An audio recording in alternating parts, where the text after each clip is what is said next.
Obsidian Ant here.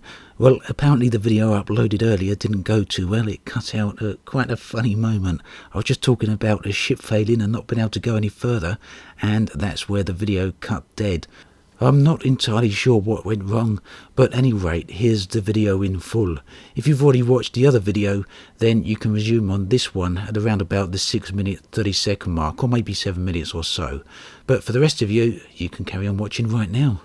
Hi guys and girls, I'm Obsidian Ant and welcome to 3302. This is where I take a look at the news and happenings in and around Elite Dangerous. Today we're going to take a look at some of the updates in patch 2.1, which includes changes to the galaxy map, as well as some visual changes on the planetary surfaces. We're going to take a look at some of the exploration Q&A that was done this week in Frontier's livestream, and there seems to be something mysterious going on with Professor Palin and his crew. Patch 2.1 seems to be all about a lot of fixes for the game. Of course, it's bringing a lot of new elements into Elite Dangerous, but it's also containing not just fixes, but enhancements to already existing content. And Frontier have said themselves that this is very much a focus of what the patch is going to be about. And one of these changes is improvements to the galaxy map. Now, there's already been talk of bookmarks. I've covered that in a previous episode, and that will allow us to basically enter bookmarks wherever we want. And one of the other changes coming up is going to be the interaction of community goals on the galaxy map itself, so that when you go to the galaxy map, there'll be loads of little icons dotted around inhabited space showing you where the community goals actually are. And this will also extend to the system map as well. This, of course, will be absolutely fantastic for people like me who tend not to read the Galnet very much.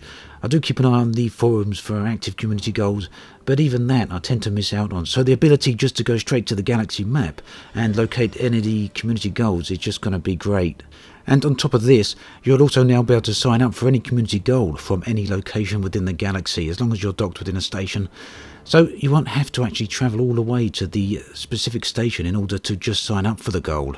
And another little nugget of information here is that community goals will be able to have multiple commodities associated with them. Now, in my opinion, the delay for patch 2.1 has always been about Frontier wanting to essentially refocus on the game. Of course, they're a long way into development for the game now, and really they've got a heck of a lot done, but there are a lot of people out there that are not entirely happy with the way that a lot of things have been implemented within the game. And let's face it, a lot of the game mechanics in the game at the moment do seem placeholders, so all these being enhanced and developed to further extents within patch 2.1 can only be a good sign. The problem is, of course, though, that a 6-month delay between the release of Horizons and the first patch within that season hasn't been too well received in some areas, but despite any outward appearances as to the intents of Frontier delaying this patch, ultimately it's about them doing what they feel is right for the game. In another Peak of the Week image from the newsletter, we were treated to a screenshot of an SRV down on the planetary surface, leaving tracks behind. Now, this really shouldn't be underestimated. Of course, there's going to be a lot of people saying that something like this should have been in straight from the start, but I think there's more to it than that. It would seem that patch 2.1 does contain a number of visual overhauls. We already know about the change in visuals to the asteroid fields, as well as the lighting within systems themselves. So these surface tracks from SRVs would be yet another visual change, and I think there's going to be quite a few more of them announced yet. Last week, Michael Brooks and Ed Lewis did a live stream on exploration, and quite a number of questions were answered on that. I've linked to the archived version of that live stream in the video description below, so if you're interested, do go check that out, but I will just cover some of the answers that Michael Brooks gave. So Ed Lewis on the live stream was actually going through a number of outfittings for an exploration ship, and one of those outfittings was a ship without any weapons, something I've used myself on quite a lot of occasions. And Michael Brooks had the following to say about that. He said, "At the moment that's probably okay, but in the future I wouldn't rely on going into deep space without any kind of at least defensive capability." A few little sly looks passed between Michael Brooks and Ed Lewis, and it would seem to imply that explorers would face some type of hostile threat out in the depths of space. Michael also confirmed that there's going to be a revamp of the outfitting screen coming in patch 2.1, and that's really good news because at the moment it really is a little bit of a mess. It's usable and functional, but could be doing with a nice overhaul, so glad to see that is coming. Now, one question I do see asked quite a lot in my comments section, as well as on the forums, is how to go about finding undiscovered planets. It seems a lot of people have a lot of difficulty in finding planets that someone hasn't already tagged with their own name. But the fact of the matter is that the galaxy within Elite is absolutely mind-bogglingly huge. And there are in fact billions and probably trillions of planets and moons out there that have still yet to be discovered. Last year, the total amount of the galaxy discovered stood at 0.0036%. This year, it's at 0.0077% explored. That's a total of 30,851,973 systems. So there's a whole bunch of the galaxy out there still to explore.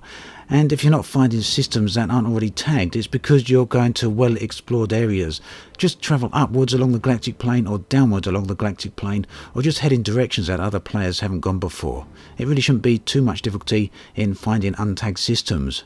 And one other thing this nice little bit of information does for us is confirm with 100% finality that there are indeed 400 billion systems within the game. Despite the fact that Old Frontier's promotional material has always stated 400 billion systems, there's been some confusion over the years that some players actually feel that Frontier actually meant 400 billion stars. So with a little bit of math, you can actually work out that there are well over 400 billion 600 million systems within the game. And that at the current rate of exploration, it will take 250 years just to explore a total of 1% of that galaxy. Further into the video, Michael Brooks spoke about gas giants, confirming that there is something that they certainly want to do with the planets, but that he's not really able to talk about it at the moment. Hopefully then that's something that won't be too long until we see in the game.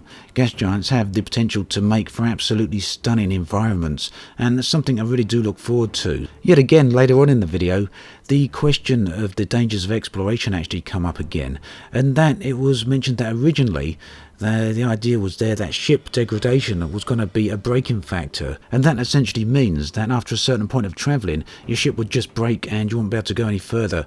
But Frontier decided that this would make for some frustrating gameplay within the inhabited bubble, so it was something that they felt players wouldn't enjoy and was removed.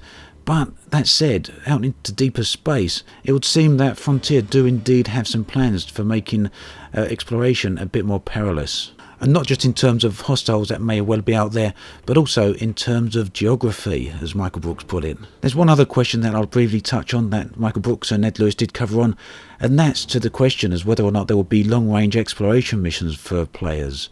Now, this is something that he said will be coming later, not part of patch 2.1, but definitely on the list. Now, do keep in mind that Frontier don't have any qualms about saying, nope, that's never going to be part of the game, or they're also quite willing to say that's something that we do want to do, but it's not for a long way off yet. So when they say they're going to do something, usually it does happen. It's really just a question of when rather than if.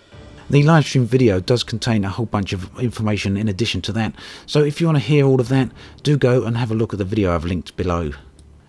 In other news then, in Elite-related lore, Professor Palin has recently been rescued, and it's been discovered that both he and his crew may well be infected with a plague, specifically the Cerberus plague that affected a lot of people in the game last year. It seems more than bizarre then that someone could just be rescued from a cryopod only to turn up infected with a plague that could be deadly for the galaxy at large. It leads me to the question as to whether or not someone is using biowarfare against the human inhabited galaxy, and in fact that's something that humans did against Thargoids a long while back. Could it be retribution? In some news that's been repeated again on Galnet, that has actually been mentioned a few times now, it's been reiterated that the meta-alloys that can be found from the barnacles down on the planets can actually be used to fix the stations that are suffering from technological problems. So the theory is then that any stations which are actually suffering from such problems, if you go there and sell them some meta-alloys, eventually they should get repaired. But both this technological plague against stations as well as the plague against humans on Dr. Palin could well be a two-pronged attack. Finally, the Hutton Truckers are organising a rather interesting event. These are the guys behind the race to Hutton Orbital, which as most of you probably know is a station that exists a very long way away from the entry point into the star system. This new race is an SRV race and it's going to be an endurance test over 600 kilometres of ground. They have a whole forum thread dedicated to information on this, so if you're at all interested in that, do go check it out. That then brings us to the end of this episode of 3302. As always, thanks for watching, and I'll catch you guys and girls next time. Hi guys and girls, I'm Obsidian Ant and welcome back to Exploring Elite Dangerous episode 43. Touring the galaxy has enabled me to see all manner of planets and the landscapes. This one in particular had some absolutely stunning canyons and gorges, which you got to see in one of my Distant Worlds expedition videos. This, however, is an area that I didn't get to show you, and that was slightly out of the impact crater there with its canyons and various mountains. I discovered this Martian-esque ridge, which provides a stunning vista.